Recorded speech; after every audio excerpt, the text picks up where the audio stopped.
कभी कभी कुछ बातें होती हैं जिस पे रोज हो रहा है। सिंपल बात, बच्चे पढ़ते नहीं। अभी एक मंत्र जैसा बन जाता है घर के अंदर, रोज उच्चारण होता है, बच्चे पढ़ते नहीं, बच्चे पढ़ते नहीं, बच्चे पढ़ते नहीं।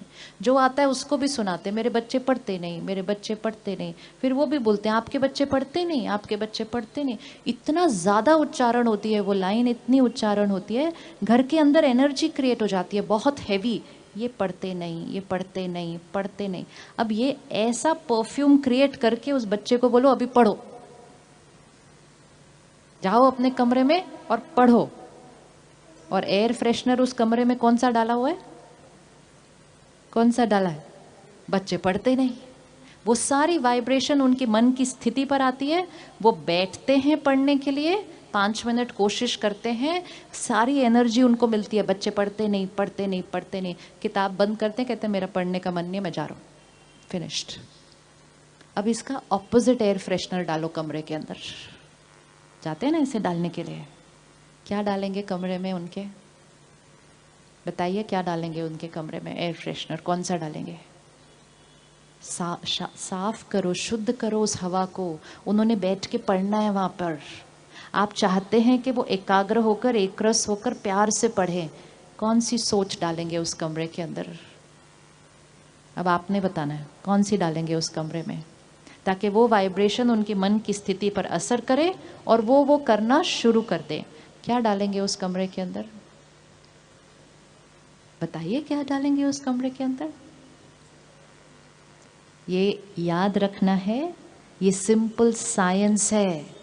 जो हम सोचते हैं, हम सब ने ये अनुभव किया है। जब हम मंदिर, मस्जिद, गुरुद्वारे, चर्च जाते हैं तो वहाँ जाकर भगवान को याद करना ज़्यादा इजी लगता है। घर में कोशिश करते हैं तो मन इधर उधर भटकता है, तो हम कहते हैं नहीं मैं मंदिर जाता हूँ, मंदिर जाकर मेरा मन बुद्धि एकाग्र हो जाती है। घर में इधर उधर भटकती है। क्यों ऐसा? भगवान जी क्या सिर्फ मंदिर में होते हैं? नहीं, भगवान जी को तो कहीं भी याद कर सकते हैं। फिर मंदिर जाके ज़्यादा अच्छा क्यों कॉन्सेंट्रेट होता है? घर में क्यों नहीं होता है? क्यों नहीं होता? क्योंकि मंदिर में, मस्जिद, गुरुद्वारे, आश्रम में सभी जो आकर बैठते हैं वो वही थॉट क्रिएट करते हैं। जो सभी आते हैं वही थॉट क्रिएट करते हैं। हर एक परमात्मा को याद करता है, उसकी एनर्जी अपने अंदर भरता है, वो ही वाइब्रेशन उस जगह में होती है। जो नया जाएगा उसकी भी वही थॉट चलेगी। अब आप चाहते हैं उस कमरे में, उस घर में बच्चे एकाग्र होकर पढ़ें, तो कौन सी वाइब्रेशन क्रिएट करनी चाहिए उस घर की? कौन सी वाइब्रेशन क्रिएट करनी चाहिए जिससे जिसका न पढ़ने का मन भी हो ना, उसका भी पढ़ने का मन हो जाए? पावर है हमारे पास। हमारे पास इतनी पावर है कि जिसका पढ़ने का मन हो उसको भी डिस्टर्ब कर सकते हैं हम। और हमारे पास इतनी पावर है जिसका न पढ़ने का मन हो उसका भी पढ़ने का मन कर जाए, अगर हम वो वाइब्रेशन उस घर में, उस कमरे में क्रिएट कर देते हैं। तो कौन सी एनर्जी डालेंगे उस घर के अंदर? अभी वैसे भी फरवरी मार्च आने वाला है, पता ही नहीं चलेगा, 2 महीने में आ जाएगा घर में माहौल। अभी से साफ करनी पड़ेगी हवा, उस दिन पे थोड़ी कर सकेंगे। क्या वाइब्रेशन डालेंगे? रोज डालनी है अपने घर के अंदर। कौन सी एनर्जी डालेंगे? क्या बोलेंगे? एक थॉट बताइए जो घर में डालनी है। हाँ, तो वो पॉजिटिव थॉट, हमें अपनी सोच क्लियर होनी चाहिए कि इस परिस्थिति में, इस व्यक्ति के लिए मुझे कौन सी सोच क्रिएट करनी है। क्या बोलेंगे? बताइए ना, कितना इजी है। क्या बोलेंगे? पढ़ाई करें भी नहीं, क्योंकि करें मतलब नहीं कर रहे। इक्वेशन ध्यान से डालनी है। इनकी एकाग्रता शक्ति हाईएस्ट है, शक्तिशाली आत्मा है ये, powerful soul. Concentration power highest है, अपनी क्षमता से ज्यादा पढ़ते हैं और सफलता इनके लिए निश्चित है। 4 लाइनें, ये दुआएं हैं, ये आशीर्वाद है, ये वरदान है, जिसके लिए हम दूर दूर अपने बच्चों को लेकर जाते हैं और संत महात्माओं के पास जाकर कहते हैं हमारे बच्चे को आशीर्वाद दो ना प्लीज़, उसका एग्ज़ाम है। वो तो आशीर्वाद दे देंगे, लेकिन घर आकर अगर हमने सारा दिन आशीर्वाद नहीं दिए तो उनका भाग्य हम बदल नहीं पाएंगे। आशीर्वाद में इतनी ताकत होती है कि सामने वाले के भाग्य को बदल सकती है। आशीर्वाद की शक्ति बदल सकती है, नहीं बदल सकती? बदल सकती है ना। हम क्या करते हैं, जब हमारा कोई इम्पोर्टेंट काम होता है हम अपने बड़ों से आशीर्वाद लेते हैं ना। फिर वो हमें क्या आशीर्वाद देते हैं? आपका कार्य सफल हो। हम उनका आशीर्वाद लेते हैं, अपने काम पे जाते हैं, काम करते हैं, काम हो जाता है, हम उनको आकर कहते हैं आपके आशीर्वाद से मेरा काम हो गया। बोलते नहीं बोलते? बोलते हैं। उनका आशीर्वाद हमारा काम नहीं करता एक्चुअली। उनका आशीर्वाद हमारे मन की स्थिति को ठीक कर देता है, और हमारे मन की स्थिति जो सही होती है वो जाकर काम करती है, काम हमारा ठीक हो जाता है। लेकिन हमारे मन की स्थिति किसकी वजह से ठीक हुई? उनके आशीर्वाद से। तो क्या हम अगले 3 महीने के लिए अपने घर में आशीर्वाद नहीं रेडिएट कर सकते? कर सकते? करेंगे? 4 लाइन याद कर लेंगे अच्छे से?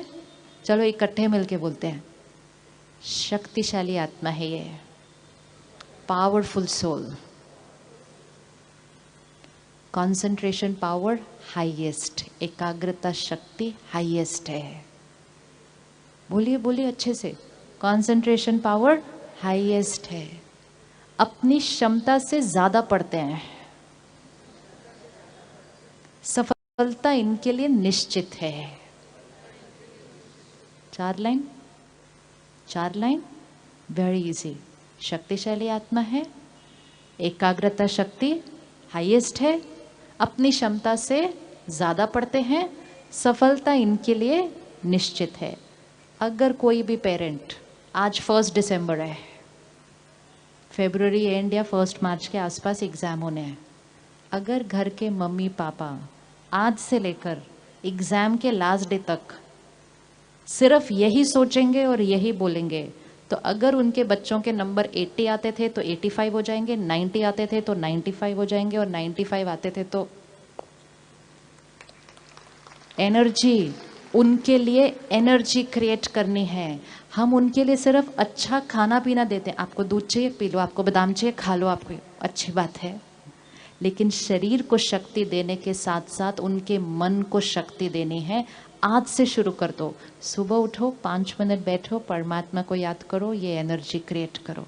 रात को सोने से पहले परमात्मा को याद करो, ये एनर्जी घर में रेडिएट करो। जब भी बच्चा याद आए, बच्चे का एग्जाम याद आए, 30 सेकंड रुको, ये एनर्जी क्रिएट करो, घर में रेडिएट करो। कोई और आकर भी बोले ओहो हो आपके बच्चे के एग्जाम है, बोलो फुल स्टॉप। ऐसे नहीं बोलते हम इस घर के अंदर। No thoughts of anxiety, no thoughts of tension. Powerful house, high energy house. वो हाई एनर्जी के घर में जो बच्चा पढ़ेगा तो उसका मन क्या हो जाएगा? मन क्या हो जाएगा? एकाग्र हो जाएगा, एकरस हो जाएगा। उसका पढ़ने का मन करेगा, उसकी क्षमता बढ़ती जाएगी। अब ये करते हुए सिर्फ वो पढ़ाई में अच्छा नहीं हो जाएगा, सिर्फ उसके मार्क्स ज़्यादा नहीं आएंगे, उसकी आत्मिक शक्ति बढ़ जाएगी। आज कई बच्चे एग्ज़ाम के टाइम पे डर जाते हैं, कई बच्चों को एंजाइटी हो रही है। हमने उनको बेस्ट स्कूल में भेजा, बेस्ट कोचिंग क्लासेस में भेजा, बेस्ट डाइट दी।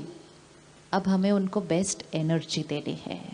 हमें अपने घर को हाई एनर्जी हाउसेस बनाना है। बनाने के लिए रेडी है ना आप?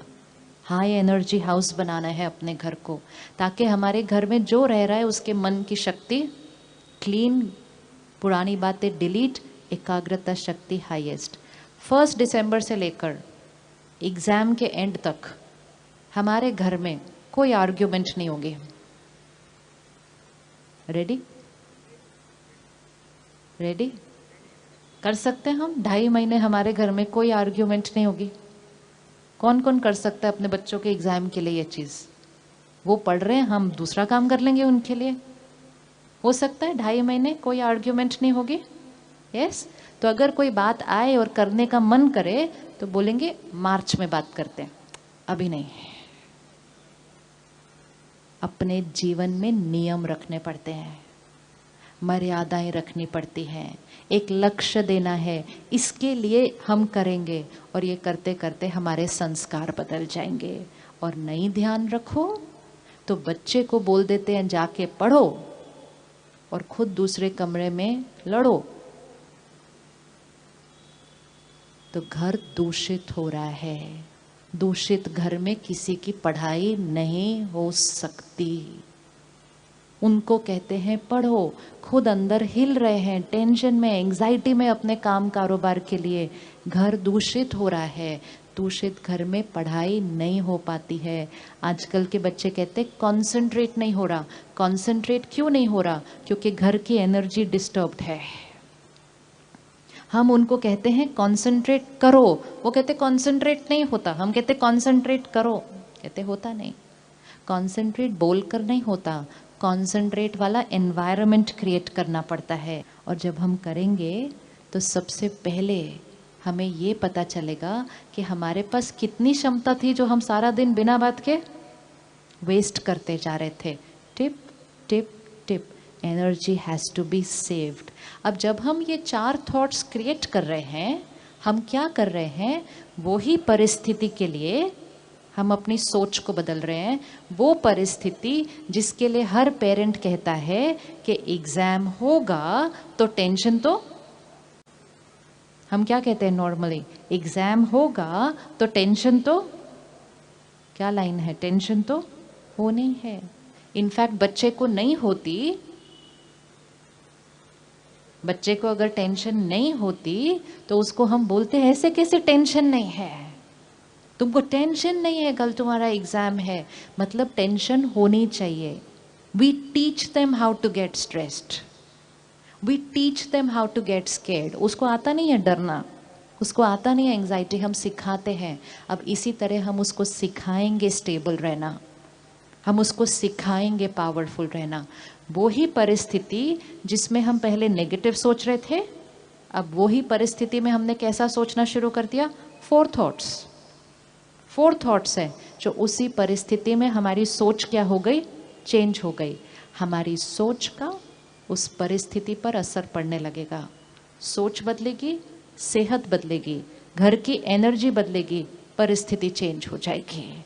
एग्जाम आएंगे, एग्जाम चले जाएंगे, घर की शक्ति बढ़ी रहेगी, बच्चे की क्षमता बढ़ जाएगी, सफलता निश्चित हो जाएगी। ये पावर यहाँ पर है, ये पावर यहाँ पर है। लेकिन अगर ध्यान नहीं रखा, सबने मिलकर वही नेगेटिव थॉट्स क्रिएट किए, तो बच्चे की क्षमता अगर 80 थी तो 78 हो जाएगी, क्योंकि एनर्जी घटी हुई है। अब इस इक्वेशन को हमें जीवन की हर परिस्थिति में डालना है, फॉर एवरी सिचुएशन।